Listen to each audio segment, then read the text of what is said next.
Details tonight on an arrest in New York City. This after a young woman was killed last month inside her apartment in Tamarack. The Broward Sheriff's Office announced that the suspect, Sakina Thompson, is now in custody. It was 5 o'clock in the morning. Still dark outside, quiet apartment complex, ordinary Wednesday in South Florida. Kayla Hodgson was 23 years old, a career she was building, a family that adored her, a smile her friends said could light up any room. She had no idea anyone was coming.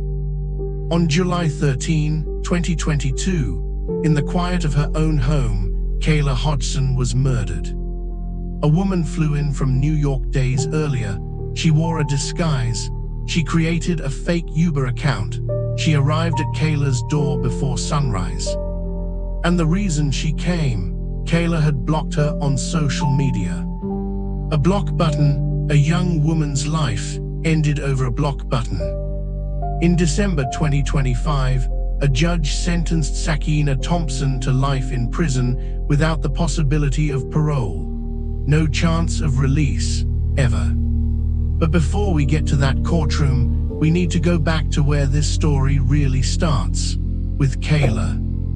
Before we go any further, if you're new here, hit subscribe right now. We tell the stories of people who deserve to be remembered with dignity, not just as headlines. If Kayla's story matters to you, hit like too. It helps more people find this video, and it helps us keep telling stories like hers. Kayla Hodgson was born in December 1998, 23 years old when she died, barely into her adult life. She worked in the South Florida hospitality scene, a bottle waitress, loved by everyone around her. Her former employer Swana Alphonse told NBC Miami she was just really sweet. She was the life of the party. She always had kind words. A family friend named Brianna said simply, she was bright, she was beautiful, she was everybody's hype man. Her family's GoFundMe put it best. Kayla meant so much to so many people, an amazing daughter, a very loved and adored big sister, niece, granddaughter and cousin. Everyone loved her tremendously. She was a friend to all. A fashionista, someone who helped anyone who needed it, someone whose Instagram was One Princess K. She was a big sister, a daughter, 23 years old, and she was asleep in her own home. Sakina Thompson was 28 years old when she killed Kayla. Originally from Jamaica, living in the Springfield Gardens area of Queens, New York. Thompson had been in a relationship with a man who began dating Kayla Hodgson. That was the entire origin of this story, a man they both cared about. When Thompson found out, she did not walk away. According to prosecutors, she began watching, monitoring, searching. She stalked Kayla's Instagram account, One Princess K, studying who this woman was. She allegedly searched her ex-boyfriend's phone looking for proof of their relationship. And then Kayla blocked her. A simple act of self-protection, the kind millions of women do every day. For Sakina Thompson, it became the final trigger. In the days before July 13, 2022, Thompson made a decision.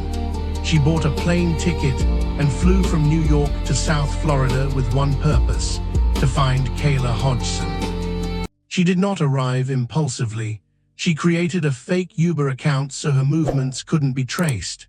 She packed a wide-brimmed hat, a COVID-19 mask, and gloves, a disguise for the pre-dawn darkness. She checked into a hotel. She waited. She knew where Kayla lived. She knew the layout. She chose 5 o'clock in the morning. An arrest affidavit described Thompson's actions as demonstrating a depraved mind without regard for human life, stabbing with a sharp object, with premeditated intent to cause death.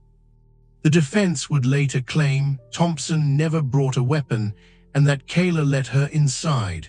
What happened next was something only one person survived to describe.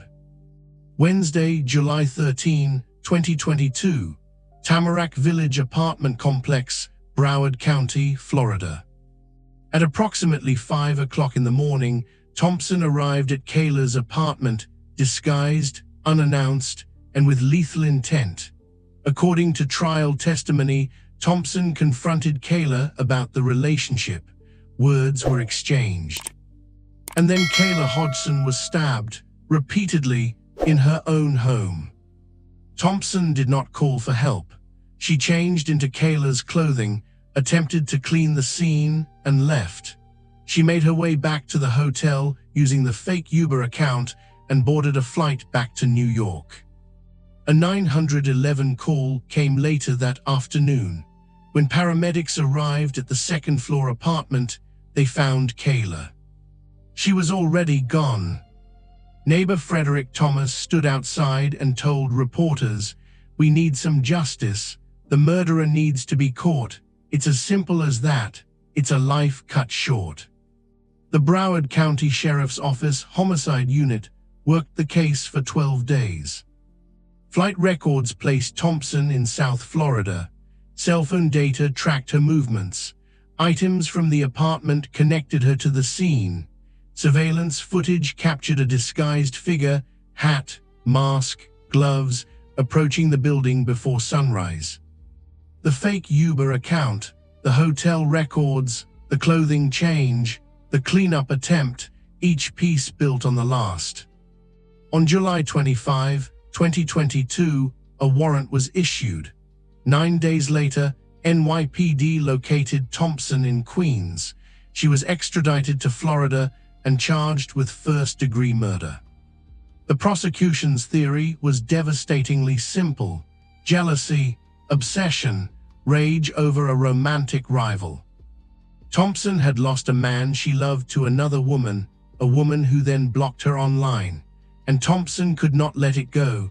She stalked Kayla's page obsessively. She searched her ex-boyfriend's phone. The prosecution pointed to every element of planning as proof this was not a crime of passion. This was premeditated. The defense told a different story. Thompson went to Florida to talk woman to woman, she told the jury. The defense claimed Kayla struck first and that Thompson acted in self-defense, even claiming she was pregnant at the time. Thompson said she blacked out and had no memory of the stabbing. The jury took 1 hour to decide what they believed. The trial of Sakina Thompson began in October 2025, more than 3 years after Kayla's death. Jurors heard 4 hours of closing arguments. The prosecution built its case on planning, the flight, the disguise, the fake account, the surveillance footage, the attempt to flee. Assistant State Prosecutor Tonya Johnson addressed the jury directly. Being violated in your own home, in the sanctity of your own home, is a scary thing. What's even scarier is being attacked, being brutally murdered in your own home, and that person getting away with it. Thompson took the stand. She said she came to talk.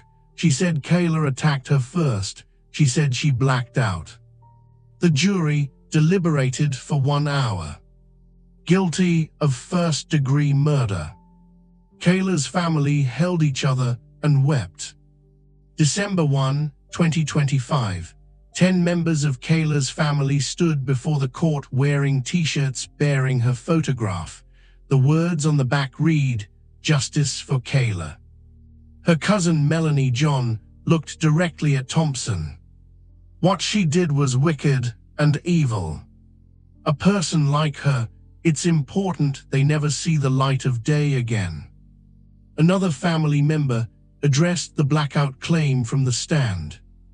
How about the audacity of you to come up on this stand and waste taxpayer dollars and tell them a crock of garbage to everyone about your blackout reasoning?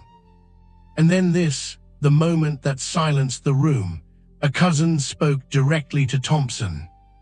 Tell me what you thought every time you searched One Princess K on Instagram seeing a beautiful girl with a vibrant personality.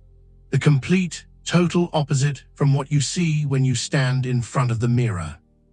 The judge sentenced Sakina Thompson to life in prison without the possibility of parole. Kayla did what any of us might do. She blocked someone who made her uncomfortable. She put distance between herself and a stranger who had no claim on her life. That should have been the end of it.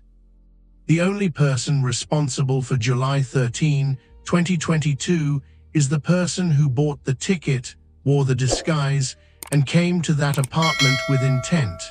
That accountability belongs to Sakina Thompson, fully, permanently. Kayla Hodgson was someone's daughter, someone's big sister, the life of the party, everybody's hype man, a woman who moved through the world with compassion and loyalty and a smile her family will never forget. She was 23 years old. She had barely started. Kayla Hodgson deserved to live.